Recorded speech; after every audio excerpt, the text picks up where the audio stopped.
ಈಗ ಇದೇ ಚಾರ್ಟ್ನಲ್ಲಿ ಆಲ್ಬಮ್ನಲ್ಲಿ ನಾವು ಈ ಬೇರೆ ಬೇರೆ ಘನಾಕೃತಿಗಳಿಗೆ ಐಲರ್ನ ಸೂತ್ರವನ್ನು ಪರಿಶೀಲನೆ ಮಾಡ್ಬೋದು. ಇಲ್ಲಿ ನೋಡಿ, ಯಾವಾಗಲೂ ಐಲರ್ನ ಸೂತ್ರ ಏನಿರ್ತದೆ, F plus V is equal to E plus 2. ಇಲ್ಲಿ ಎಫ್ ಅಂದರೆ ಮುಖಗಳ ಸಂಖ್ಯೆ, ವಿ ಅಂದರೆ ಶೃಂಗಗಳ ಸಂಖ್ಯೆ, ಇ ಅಂದರೆ ಅಂಚುಗಳ ಸಂಖ್ಯೆ. ಯಾವಾಗಲೂ ಮುಖ plus F plus we add ಮಾಡಿದರೆ ಅದರ ಅಂಚಿಗೆ 2 ಸೇರಿಸಿದಾಗ ಅದಕ್ಕೆ ಸಮನಾಗಿರ್ತದೆ.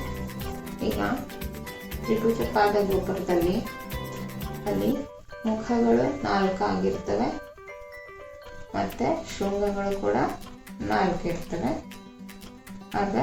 ಅದರ ಅಂಚುಗಳು ಸಂಖ್ಯೆ 6.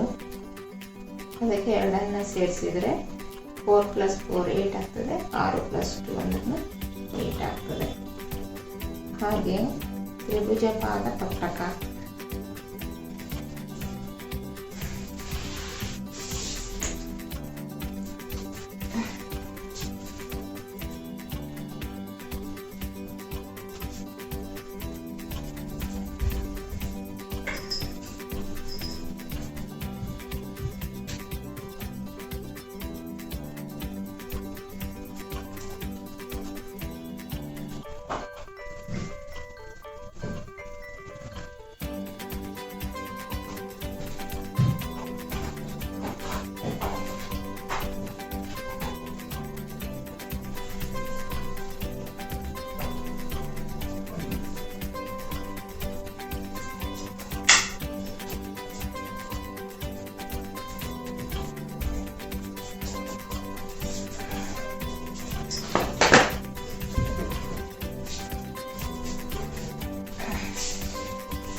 ಈಗ ಐಲರ್ನ ಸೂತ್ರವನ್ನು ನಾವು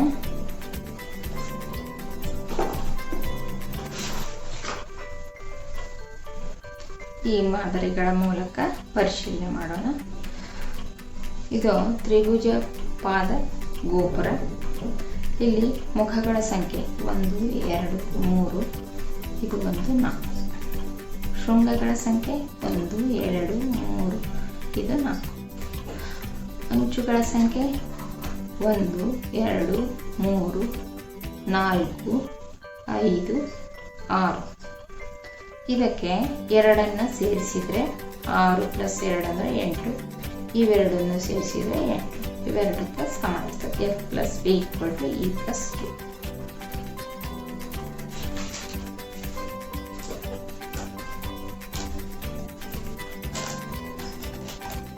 ಈಗ ತ್ರಿಭುಜ ಪಾದ ಪಟ್ಟಕ.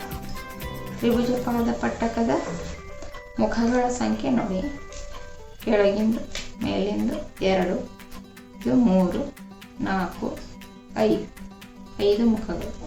ಶೃಂಗಗಳು 1 2 3 4 5 6, 6 ಶೃಂಗಗಳು.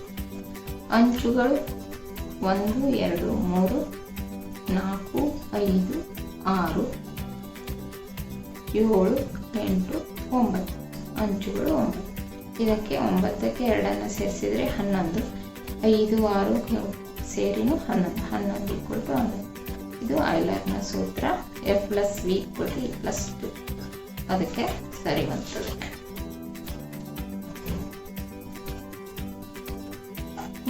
ವರ್ಗಪಾದ ಗೋಪುರ.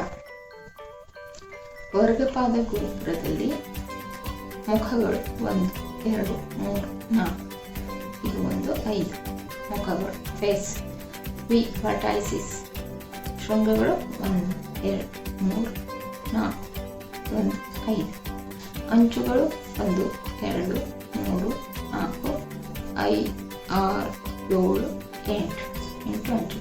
8ಕ್ಕೆ 2